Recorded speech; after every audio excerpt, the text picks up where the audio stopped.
Hey there, welcome to today's podcast. This is Jeff Hansen in San Jose, California. And this is Arvin Paredes in Los Angeles, California. How you doing, Arvin? I'm doing really, really good. How are you doing? Fabuloso. Looking forward to our brief session today.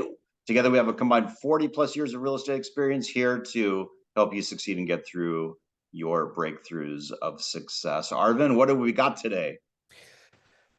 The topic today is someone has been, let's say someone comes to you and they say they've been wanting to get into real estate for the longest time now.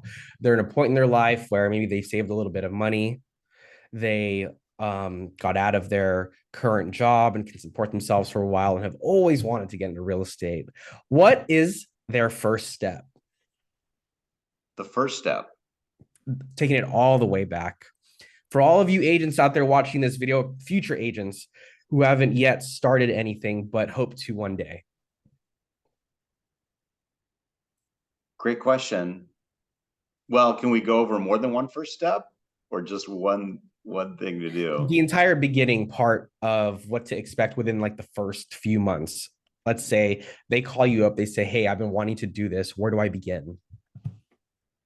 Well, it's different by state, the licensing process. We're familiar with the licensing process here in California, but Mhm. certainly one step to be a realtor is you have to get licensed. And it's like I said, it's different everywhere. You want to get through it as quickly as possible. I think in every state, it's more of a hoop to jump through. It's just something you do. One kind of mistake is that people get too into studying the material. And typically the material you study for the state exam has almost nothing to do with success as a realtor. So my advice to people is, get through that as quickly as you can. And another thing people can be doing while they're waiting to get licensed is to get familiar with the market. One easy way to do that, even before you have MLS access, is to go to open houses on the weekend. Just go as a guest and check out. That's the way to become familiar with neighborhoods, with values. You see what's for Mhm. sale, you see styles of homes, you become familiar with pocket neighborhoods, with what the inventory is, and pretty well acquainted with kind of what would X dollars buy you in X neighborhood. You kind of have a sense of that. Like a great thing to do. Mike Ferry, many years ago, I saw him in a seminar. He said, prospect, preview, list, and sell. If you're not doing those, you're not doing real estate. Prospect, preview, list, and sell. You got to prospect, you got to deal with buyers and sellers, but he included previewing in there as part of your success formula so you know what's on the market. So you can start previewing just by going to open houses before you're licensed. Mhm. What are the first couple things that pop into your head? So I'm thinking more of where they're at ground zero and they literally have no idea what to do first. So signing up for let's take California for example, what we typically see here, right? uh if you want to get into real estate, you are most likely going to join a program or pay for a course, a pre-licensing course, so that you can get through material online, right? And get through it as quickly as possible. And yeah, a lot of the questions, so you get through your classes, you answer a bunch of questions from practice quizzes and practice tests and things like that. And then after you've completed all of that, then you sign up for a test date, whatever the earliest test date is you can get, and gives you enough time to be able to study between those times. And like you said, study those questions and don't think too much about the material, but just remember the answers to the questions, because a lot of that stuff you aren't going to really use on a day-to-day basis in your career in real estate, right? Almost none of it. And one mistake people make is they take too much time taking the classes, most of this is online. And if you like in California, we would have a recommendation for the best school to go to. You can message us separately, but they spend a bunch of time on the classes. You just want to blow through the classes, which in California are open book. But where you do want to spend a lot of time is studying for the exam. Because if you don't pass it, you have to take it again. It's a hassle. You get delayed. You lose momentum. So put all your energy, get through the classes quickly, and then study the practice exams. So you should be scoring on the practice exams higher than the rate. In California, you need 70% to Mm-hmm. pass the salesperson's exam. You should be passing the practice tests at certainly higher than 70. It should be like 90%. And that's a good indicator that you're probably past the test when you go there in person. Right. Yep. And from what I remember, when I was going through all of this.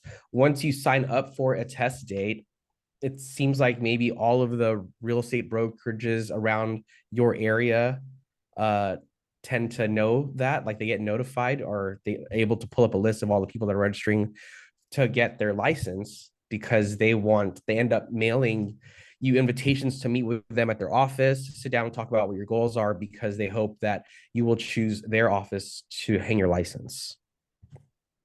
Yep. And some people that are unfamiliar with this business think it's almost like applying for a job. Like, oh, I have all these opportunities that they're going to hire me. So it's nothing like that. Really, you're hiring them. They all want you. Every brokerage wants more agents. They want more bodies. And if you do a deal, they're going to have income coming in. They don't pay a lot up front. So it's especially if someone doesn't have a connection with an agent that's already in the business for some guidance.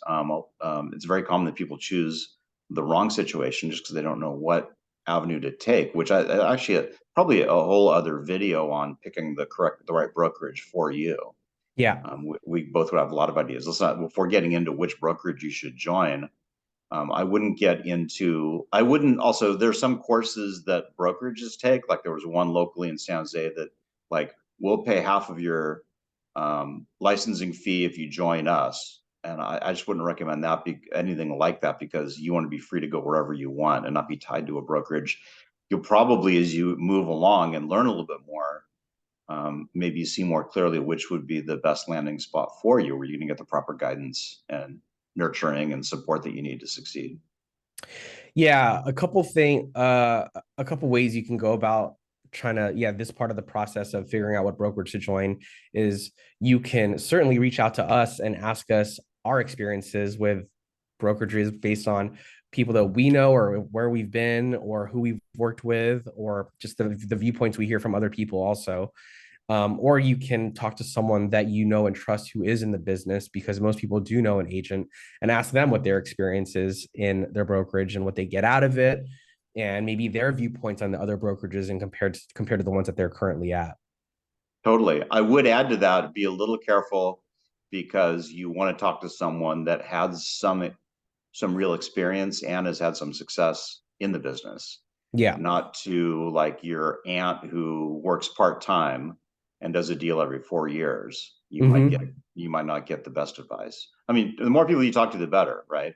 Yeah. But take advice, and really you want to get advice from people that aren't trying to sell you something, which is hard to find because almost everybody, when you get in real estate, everybody's trying to sell, the vendors trying to sell you something, the brokerage is trying to sell you on their dream. So you want to make a informed decision, and the more people you can find that aren't attached to where you go, the better. And like Arvin said, we're certainly here to answer questions and in the interest of you being in the best situation you can be in, certainly. Yeah. All of these brokerages have pros and cons, even though whoever you're meeting with, whether it's the team leader or the sales manager or the broker, just is feeding you a bunch of positive things about their office. A lot of these offices are trying, they want you because it's good for the books, it's good for their numbers, it's good for whoever they're reporting growing brokerage to and makes them look good as, as a broker or team leader. So, or sales manager. So yeah, I think it's kind of a big thing trying to choose where you want to hang your license. I mean, obviously people change brokerages all the time, but you don't want to be that type of agent that's continually hopping from brokerage to brokerage to brokerage. Yeah, but not too much pressure. If you do get in the wrong landing spot, you certainly can make a change. And when you're newer, it's not that big a deal. But it does kind of slow your momentum down because you have to get a different environment. You're telling all your friends and people you know, hey, I'm in the business. Here's my contact information. And then all of a sudden you're changing. They might be wondering why you're changing a brokerage, even if it's for a good reason. So don't beat yourself up too much, but you still want to take time to try and make the best decision. And like I said, we'll get into another video about that because that's a huge topic that's an area where we probably just in a video can help ideally save you some wasted time and energy, money, time, energy, and goodwill and momentum and everything. Yeah, for Yep. sure. Oh my Sounds gosh. good. Get licensed. I actually, just to backtrack a little bit, you said the really early stages. One other thing I would add is trying to determine if this is going to be a right career move for you is probably a good thing. Although it's a little difficult to tell for many people. And I've met top, I interviewed, I tried to recruit a top agent in our area when I was at a brokerage that I owned. Really interesting guy. And he got into real estate because he got kind of conned into taking this class and he already paid for it. So he said, I'll just take the class. He was working as a part time waiter and he took the class, ended up being a top agent in the area. So um, one thing you could do is like shadow an agent and see what they do every day, or talk to a few people. It doesn't have to be in your area; it could be out of your area. That just ask them what they do, what it's really like, hands on, and try to determine if it's a good fit for you. Because going through the energy of getting licensed and getting started and spending money to join the board is not great. But I wouldn't. I'm saying you want to kind of be aware, not surprised, but a lot of times people find they like it in ways they didn't expect. So that's my 2 cents. Sound good? Sounds good. Have a fabulous, exciting, and successful day, everybody. Don't forget to like and subscribe. Please like and subscribe. It's a thing to do. Catch you Yep. later. Bye. Bye.